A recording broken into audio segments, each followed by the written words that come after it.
was 22, I became pregnant after a one-night stand. It's racy, I know. I immediately knew I could not raise this baby on my own. The father had left for basic training, and by the time I found out I was pregnant, he was weeks into his new life. I contemplated getting an abortion, but ultimately I decided on adoption. I'm thankful I had that choice. I spent my first and second trimester in relative solitude, largely ignoring my growing belly. I felt detached from my body. I think it was a way of kind of a self-preservation. But by the third trimester, I knew I had to face this very real situation, and I began contacting adoption agencies. "What ethnicity are you?" asked a lady at one of the agencies. "Native American," I replied. And then the line went silent. It was then for the first time I learned of a federal law called the Indian Child Welfare Act, or ICWA. ICWA was passed in the 70s as a way to prevent Native children from being removed from their home. And if they were placed up for adoption, it ensured that they would stay within a Native home. Before ICWA, there was a disproportionately high amount of Native children being removed from their traditional homes and therefore their culture. The lady on the phone then told me I needed permission from my tribe to give my baby up for adoption. So I called Meskwaki Family Services, which is my tribe's equivalent to DHS, and I informed them of my decision. They told me that as long as there were no objections to my plan, that I could do what I felt I needed to do. I began reading profiles of men and women who so desperately wanted a child, and I eventually found a family that I liked in Indiana. Mom, Tammy, owned a hair salon, and Dad, Gary, was a competitive archer who had recently competed in Olympic trials. To me, they sounded perfect. They were young, social, active, involved in their communities. So we began a friendship, and I would call them after every single OB appointment. Sometimes they would call just to talk to him. I didn't want to get attached to the life that was growing inside of me, but I gave him a name anyway.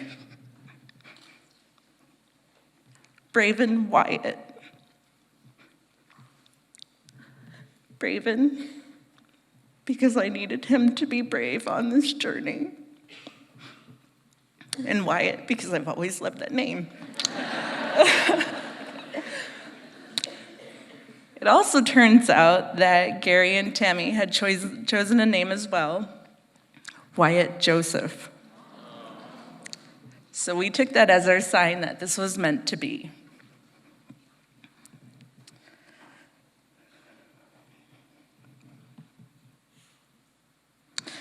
I spoke to Braven all of the time. I let him know what was going to happen, who his mom and dad were, and I told him over and over that I only wanted the best for him.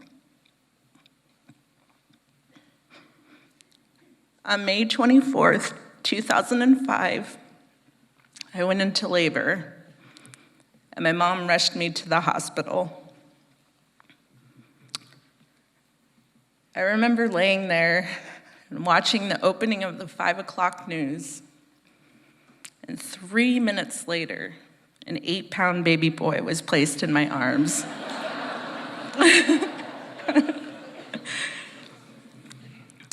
It was exhausting. and painful. But I think I was relieved it was over. Or so I thought it was. Hours later, Meskwaki Family Services came to the hospital room, and informed me that my father had raised an objection to my adoption plan to our tribal council. And I lost custody of my own baby. ICWA had come into play. The decision to strip me of custody was made by my father and a tribal council comprised of all men. My voice as a mother, an enrolled tribal member, and a woman was effectively silenced.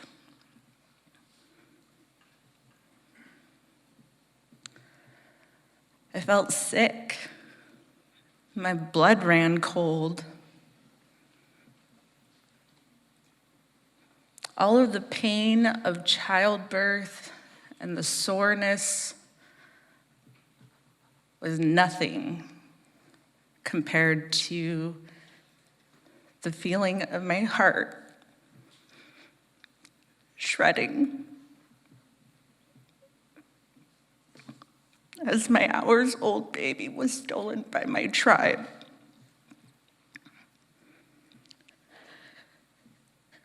Gary and Tammy were holding Braven as Meskwaki Family Services told us this. And I watched as their hope crumbled. Gary went mute, and Tammy sobbed those sobs that are so hard, no sound comes out. My relationship with my dad effectively ended that day. I decided to keep my son so that he would not be awarded custody, and I began the long process of reversing the tribal council's decision. As the weeks went on, I became increasingly angry. I was only thinking of my child's best interest, the better life I wanted for my son. I had done nothing wrong, and I felt like I was being punished. I told my story to a reporter, and after the tribal baby battle story aired, the floodgates opened. I was contacted by reporters all over the world. Oprah called me.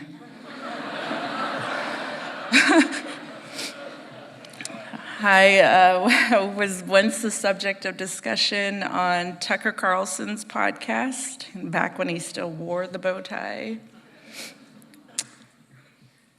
But most importantly, I became a topic of discussion within my tribe. I was ostracized.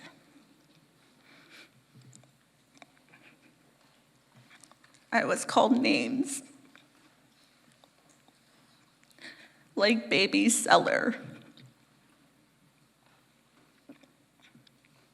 I was told I was not a real Meskwaki. This is not how we do things here, they said. But once, as I was walking into the tribal center to attend yet another tribal court hearing, a gugu stopped me. Gugu is a Meskwaki word for grandma. In our culture, all of the tribe's elder women are your grandmas. She put her hands on my arms and she said to me, "You tell them, Gwesh." Gwesh means little girl. "Don't be afraid to stick up for yourself. You let them know." You are a strong Meskwaki woman.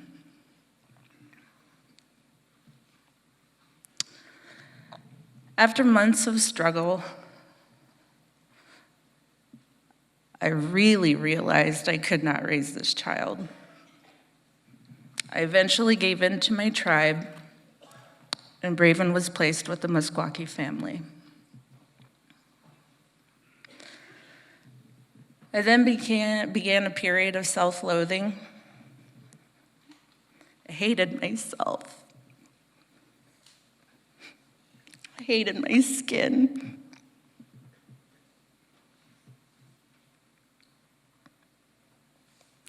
I hated my heritage. I no longer wanted to be Meskwaki, and I gave serious thought to disenrolling myself from the tribe.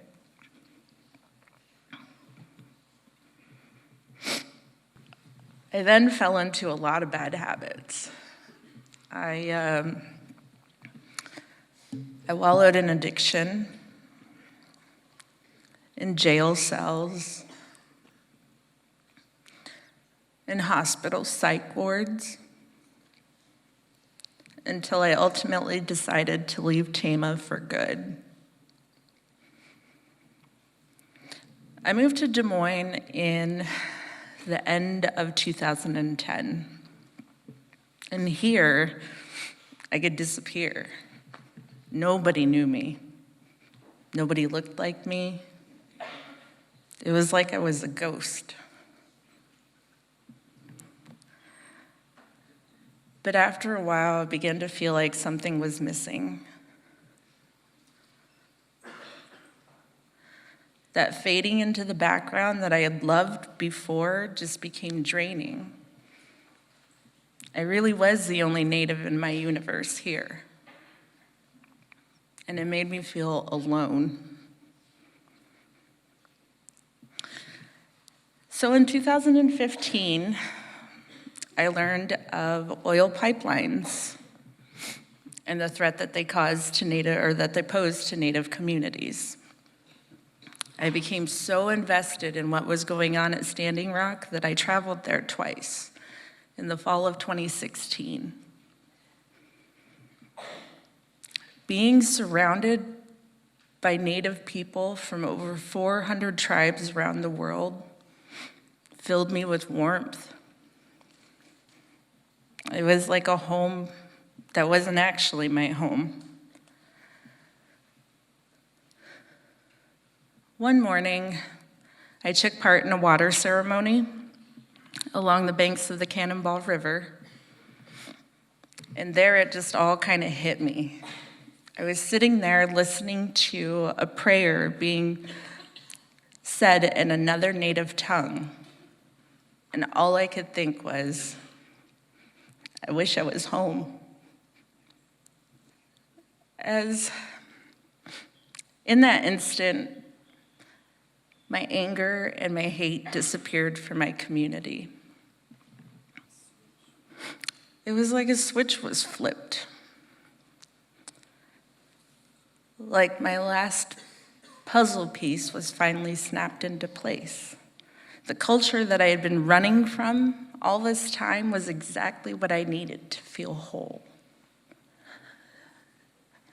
Sitting in that hospital room 14 years ago, I was obsessed with my choices, the good I wanted to do for my son, the better life I wanted him to have. But that's just it. I was only thinking of myself. ICWA forced me to think of the tribe, to consider the many instead of just one. It's decisions like my tribal councils that made me realize they were only protecting our bodies, our descendants, our culture, our history, and our way of life. The preservation of Indigenous cultures is the only reason why we are still here today.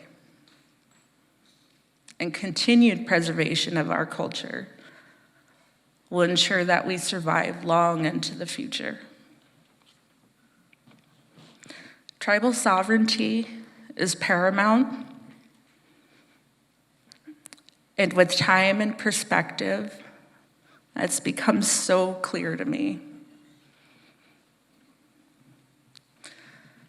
Last summer, my great uncle and my tribal chairman passed away. I knew I wanted to go home to take part in the ceremony to honor him. My drive to Tama was very anxious, knowing that I was going to see my family after all this time. But as I pulled up, all of my gukus greeted me with hugs. And my guku Betty said, "Welcome home, Gwesh."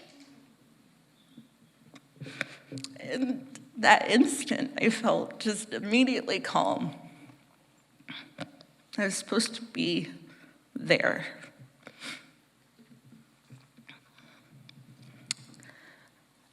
Home is a funny thing, isn't it?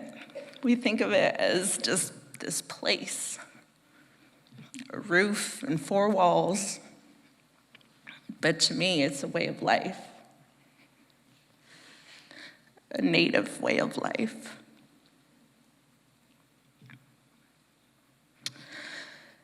Gary and Tammy kept in touch with me for a little while after. I think it's because we were all scared just to let go. One of their final correspondences with me was to tell me that they had adopted infant twins. One girl and one boy they named Wyatt. A few weeks ago, I had the chance to spend time with my son for the first time since he was a baby. It was the day after his birthday, so I took him shopping. He picked out a Call of Duty game, a Nike t-shirt, some kind of gaming headset, and he also picked us out matching bracelets. But none of that was as important to him as his desire to know me. He wanted to see pictures of me and my family. He wanted to find what he had been missing. He wanted his final puzzle piece. That is a feeling I deeply understand. It took me a while to come to terms with ICWA, but it did its job. It preserved this Native child the way that it was intended. And because of that, I know Braven will always have a home, a true home, in his place among my people. Thank you.